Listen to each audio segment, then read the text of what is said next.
Hello दोस्तों, आप सभी का स्वागत है हमारे यूट्यूब चैनल एसएससी कोचिंग पे।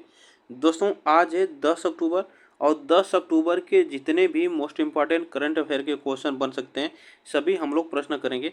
तो आज के डेली करंट अफेयर के क्वेश्चन में हम लोग देखेंगे मोस्ट इम्पॉर्टेंट करंट अफेयर के क्वेश्चन जो कि एग्जाम में आने की संभावना रहती है।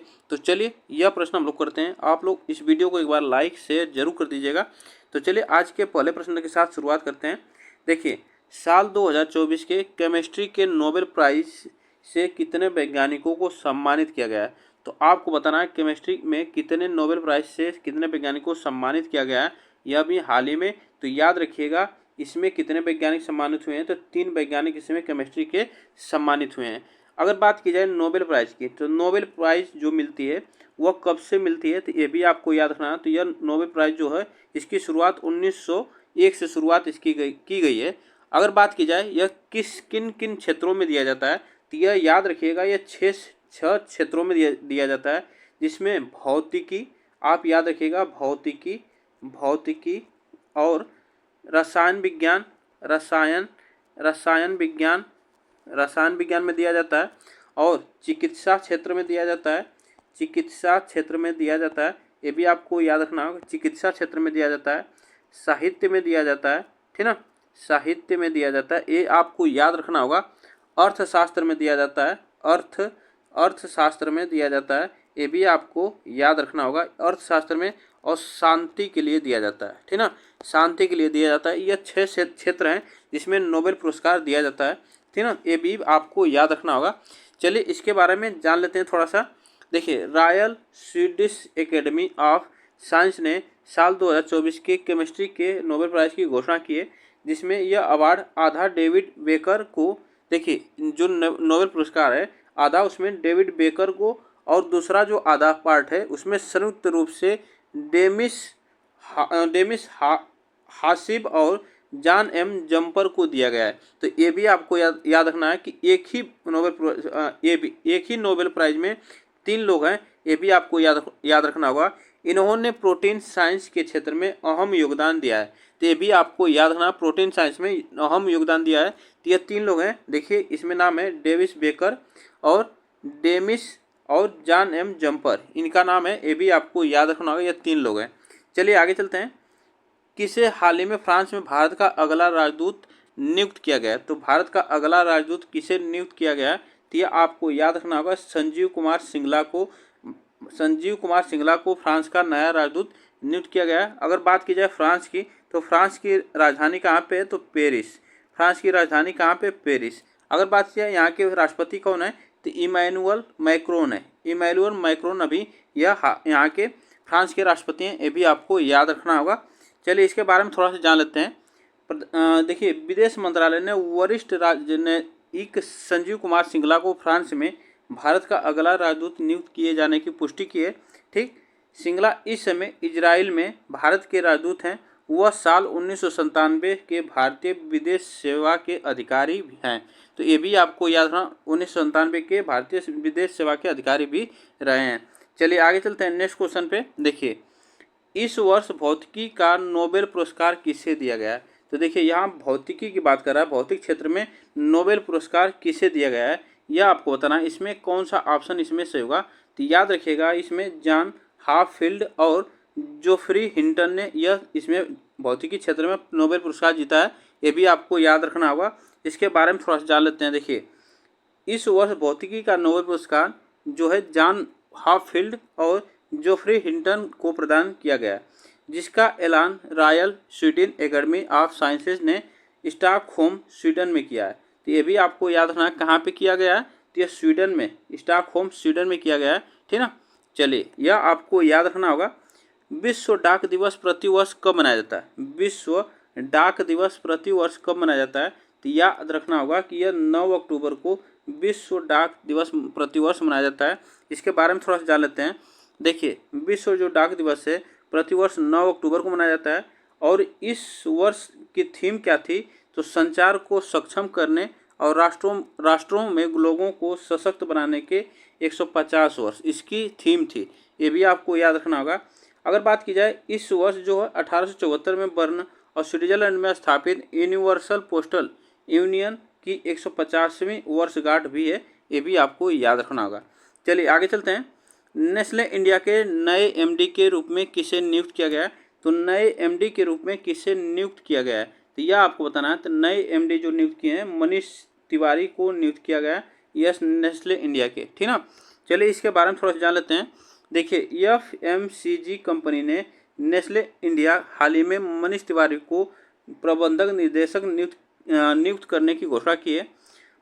यह वर्तमान में निदेशक अगले साल जुलाई में रिटायर हो रहे हैं और मनीष तिवारी जो हैं अमेजन इंडिया सर्विसेज और मोर कंज्यूमर ब्रांड में निदेशक हैं, ये भी आपको याद रखना है। वर्ष जो है यह क्या कर रहे हैं, वह 30 अक्टूबर 2024 को अपने पद से हट जाएंगे, ये भी आपको याद रखना होगा, ठीक ना। चलिए किसे हाल ही में श्रीलंकाई क्रिकेट टीम का मुख्य कोच बनाया गया है? तो श्रीलंकाई क्रिकेट टीम का मुख्य कोच किसे बनाया गया है? तो याद रखिएगा यह सनथ जयसूर्या को श्रीलंकाई कोच बनाया गया है।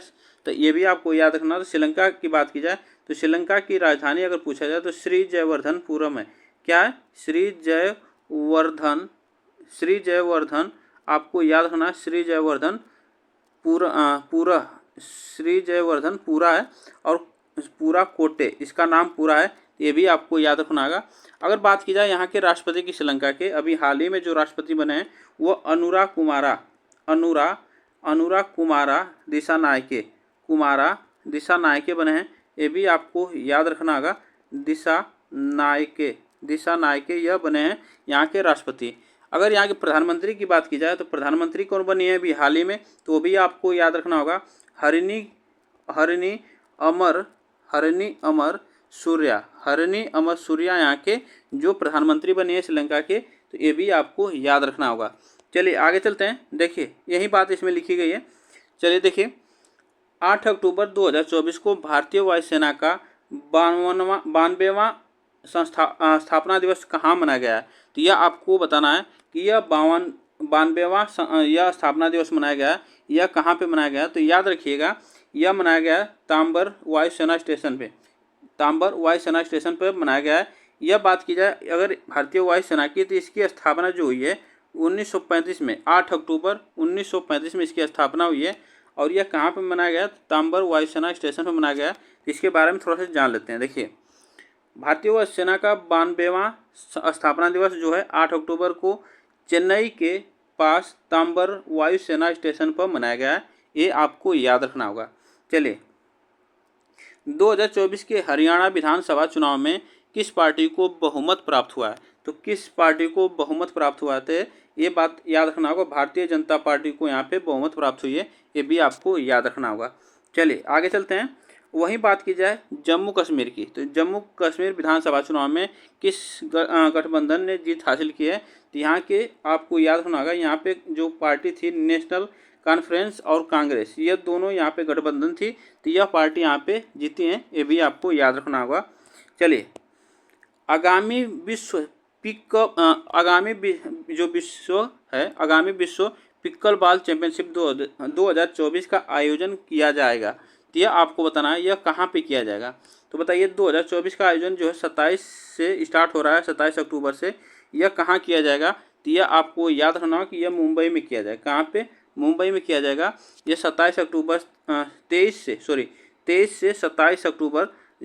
27 अक्टूबर तक होगा, ये भी आप याद रखिएगा। कहाँ पे? मुंबई में होगा। देखिए अखिल भारतीय पिक्कलबॉल संघ पहली बार भारत में प्रतिष्ठित विश्व पिक्कलबॉल चैंपियनशिप सीरीज की मेजबानी करेगा, तो यह भारत जो है पहली बार यह इसकी मेजबानी करेगा, ठीक ना, यह आपको याद रखना है। देखिए हाल ही में वैज्ञानिक तथा औद्योगिक संस्थान परिषद का कौन सा स्थापना दिवस मनाया गया है? तो यह आपको बताना है कौन सा स्थापना दिवस मनाया गया। तो याद रखिएगा यह 83वां स्थापना दिवस मनाया गया वैज्ञानिक तथा औद्योगिक अनुसंधान परिषद का, ठीक ना। इसके बारे में थोड़ा सा जान लेते हैं। देखिए CSIR भारतीय पेट्रोलियम संस्थान देहरादून ने 7 अक्टूबर को वैज्ञानिक तथा औद्योगिकी अनुसंधान परिषद CSIR का 83वां स्थापना दिवस मनाया है, तो ये भी आपको याद रखना होगा। चलिए नेक्स्ट क्वेश्चन है, कैस सैयद किस देश के दूसरी बार राष्ट्रपति बने हैं? तो कैस सैयद जो हैं यह किस देश के दूसरी बार राष्ट्रपति बने हैं? तो यह आपको बताना है। तो यह याद रखिएगा ट्यूनीशिया की राजधानी, ट्यूनीशिया की यह राष्ट्रपति बने दूसरी बार कैस सैयद। अगर बात की जाए ट्यूनीशिया की राजधानी की बात की जाए तो यह यहाँ की राजधानी ट्यूनिस है। क्या है? ट्यूनिस यहाँ की राजधानी है। ये भी आपको याद रखना होगा, ट्यूनिस यहाँ की राजधानी है, ठीक ना। चलिए आगे चलते हैं। नेक्स्ट क्वेश्चन है, इसके बारे में थोड़ा सा जाने गए हम लोग। दूसरी बार यह राष्ट्रपति बने हैं कौन? तो कैस सैयद, ठीक है। चलिए आगे चलते हैं। नेक्स्ट क्वेश्चन है, भारत ने मालदीव को कितने करोड़ डॉलर की सहायता प्रदान की है? तो कितने करोड़ डॉलर की सहायता प्रदान की है यह आपको बताना है। तो याद रखिएगा यह 40 करोड़ डॉलर की सहायता प्रदान की है। अगर बात की जाए मालदीव की, तो मालदीव की राजधानी क्या है? माले, ठीक ना। माले यहाँ की राजधानी है, ठीक ना। यह आपको याद रखना होगा। देखिए यहाँ पे बात की जाए, भारत ने मालदीव को 40 करोड़ डॉलर की सहायता और 3000 करोड़ रुपए की द्विपक्षीय मुद्रा विनिमय की सुविधा प्रदान की है। यह निर्णय प्रधानमंत्री नरेंद्र मोदी और मालदीव के राष्ट्रपति डॉक्टर मोहम्मद मुइज्जू के बीच प्रतिनिधि मंडल स्तर की वार्ता के दौरान की गई है। तो यह आपको याद रखना है कि वहाँ के जो राष्ट्रपति हैं मालदीव के, तो मोहम्मद मुइज्जू हैं और भारत के राष्ट्रपति नरेंद्र मोदी। चलिए आगे चलते हैं। नेक्स्ट क्वेश्चन है, भारत इस वर्ष किसे एक सार्वजनिक स्वास्थ्य समस्या के रूप में समाप्त करने में सफल रहा है? तो बताइए, स्वास्थ्य समस्या के रूप में सफल रहा है, यह आपको बताना है। इसमें कौन सा ऑप्शन से होगा? तो यह आपको बताना है कि यह ट्रेकोमा है, इसमें सफल रहा है। ट्रेकोमा क्या है कि एक तरह की बीमारी है जो कि आँख से जुड़ी है। किससे? आँख से जुड़ी यह एक बीमारी है, ये भी आपको याद रखना होगा। अगर बात की जाए यह इसमें कौन सा जीवाणु पाए जाते हैं, तो ये इसमें जीवाणु जो पाए जाते हैं क्लेमाइडिया ट्रैकोमैटिस, इसका नाम है क्लेमाइडिया ट्रैकोमैटिस। यह जीवाणु के कारण यह ट्रैकोमा हो रहा है। यह आँख से संबंधित बीमारी है, ये भी आपको याद रखना होगा। देखिए यहाँ पे बात की जाए, विश्व स्वास्थ्य संगठन के अनुसार भारत इस वर्ष ट्रेकोमा को एक सार्वजनिक स्वास्थ्य समस्या के रूप में समाप्त करने में सफल रहा है। इसके साथ ही भारत यह उपलब्धि हासिल करने वाला दक्षिण पूर्व एशिया क्षेत्र का तीसरा देश बन गया है, ठीक ना। यह बातें आपको याद रखना होगा। तो आज के लिए बस हम लोग इतने ही प्रश्न करेंगे। आप लोग बताइएगा यह प्रश्न कैसे लगे, और वीडियो को एक बार लाइक शेयर आप लोग जरूर कर दीजिएगा। फिर मिलेंगे नेक्स्ट वीडियो में, तब तक के लिए थैंक यू सो मच आप सभी को। और चैनल को सब्सक्राइब जरूर कर लीजिएगा, जिससे कि आपको डेली का करंट अफेयर इसी टाइम मिलता रहेगा, ठीक ना।